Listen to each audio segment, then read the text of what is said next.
Welcome back, nerds. Fino here with a guide for the final boss of the Case Files event, Mnemosyne.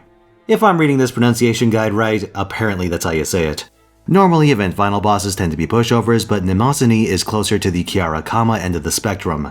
Not quite that extreme, but you should be ready for an actual fight. They're a rider boss, and their basic attacks are AoE. Right off the bat, this makes running caster supports extremely difficult. On top of this, they have massive damage reduction that turns most face race attempts into a clown fiesta. You might think the solution is to grind them out defensively, but they picked up a trick from full power Kiara. Their NP preemptively purges your buffs. So yeah, that's fun. That said, they share a weakness with the devilish Bodhisattva: attack debuffs. Specifically, you can buy a lot of time by running Asterios in your frontline. Their multi-hit attacks will rapidly charge Chaos Labyrinth, and you can use that to escape death on their NP turns. Of course, he's a berserker and quite vulnerable to being worn down himself. I'd recommend a healer if you want to go that route. Hanako Green has a low rarity clear using this strategy.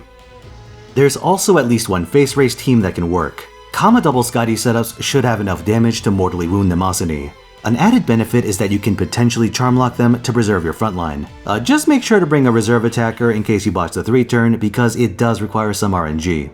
An added complication is that on their basic skills, Mnemosyne can drain your charge by 20% or inflict a 3-turn skill seal or NP seal.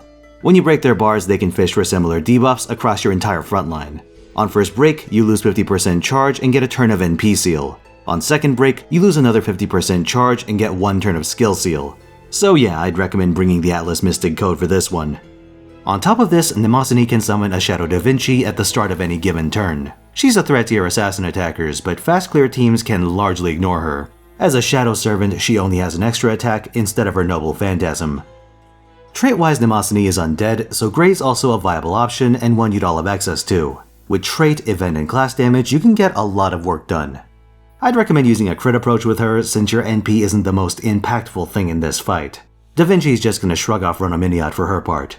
Oh, despite their appearance, Mnemosyne isn't female, so Jack doesn't have much to work with in this fight. Finally, longtime players can augment any of their clear teams with Bonta and Heracles as a finisher. You see, Craft Essence effects can't be purged, so he doesn't have to worry about Mnemosyne's Noble Phantasm. He can just trade Buster Brave Chains until someone dies. So in conclusion, you have a few ways to deal with Mnemosyne. The most accessible solutions involve Grey or Asterios, so try giving them some love if you're having trouble. And of course, you always have the option of doing the Walk of Shame and using your command spells to revive. Not like anyone's gonna know.